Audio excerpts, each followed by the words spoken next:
Matt Stepp, Dave Campbell's Texas football out here at the 2019 Texas 7-on-7 state championships. Here with the head coach of the Bridgeland Bears, Coach David Raffield. Coach, thanks for taking a few minutes to chat with us before you guys get going. I guess they went easy on you. They gave you John Tyler to open the day up, right? Oh, yeah, I tell you what, it's a heck of a bracket, but it's an awesome experience. We're all excited to be here. Now, you've been to a few of these things before in your time at Cy Falls and A&M Consolidated. One thing that I love about the Texas State 7-on-7 championships is you get to play a bunch of different people that you normally wouldn't see. And I know y'all came into the Metroplex and played in a qualifier, but just getting to play teams from all over the state, it's kind of a neat and kind of unique experience, isn't it? It really is. You know, football's so regional unless you start going deep into the playoffs. And to be able to get out and go play in different regions like this tournament, it's an awesome experience for the kids. All right, now last year was your first varsity year, and we talked at the Lone Star Clinic last year, and you told me, you had high expectations, but you knew that, you were a young program and your kids were learning, and I thought last year, you had your ups and downs, but which is expected with the young team, but now you bring back a veteran team, kids with a lot of experience, and this summer has been really successful for y'all in 7-on-7. You guys have won a lot of games, had a lot of success.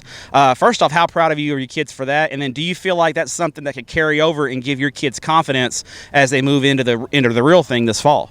No question, it has been a very successful offseason. Last year was challenging. We knew it was challenging. And, we wanted to do a little better than we did, but we did compete in a bunch of ball games, and the kids have just steadily gotten better physically and now emotionally. When it comes to playing these 7-on-7, they're gaining confidence. I tell them it's not real football, but, you want to win. And we're able to win a bunch of games, and that's going to set the table for this year, is that hopefully we can make a transition with that attitude and confidence into the regular season.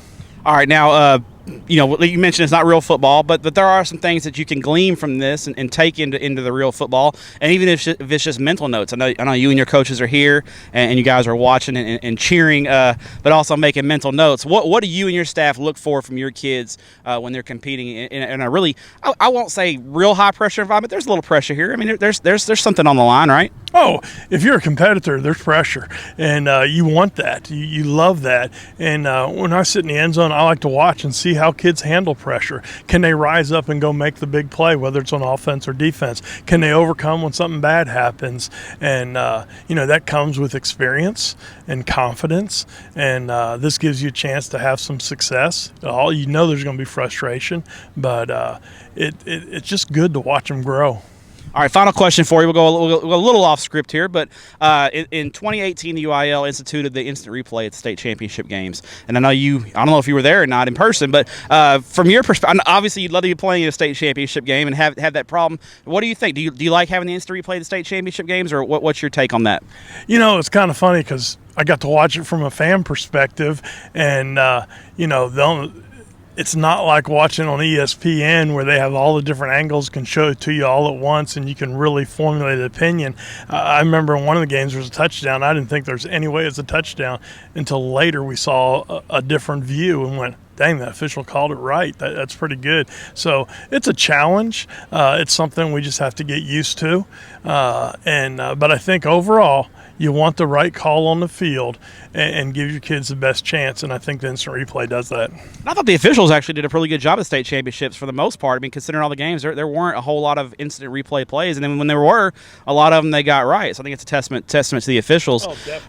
Obviously, there's a need for officials in the state of Texas, and I know in Houston, you and the Houston coaches work with the Houston chapter closely.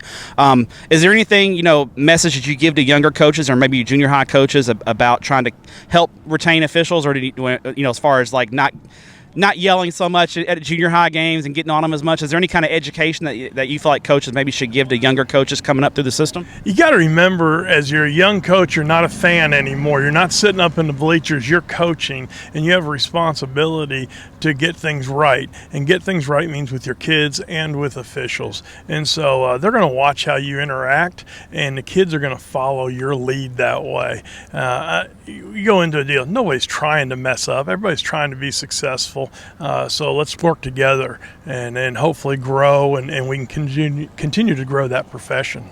Coach, appreciate your time. Enjoy watching your kids compete today, and we appreciate what you do for your student athletes in the state of Texas. All right, thanks, man. We love that y'all are here. It's an Appreciate it. awesome deal.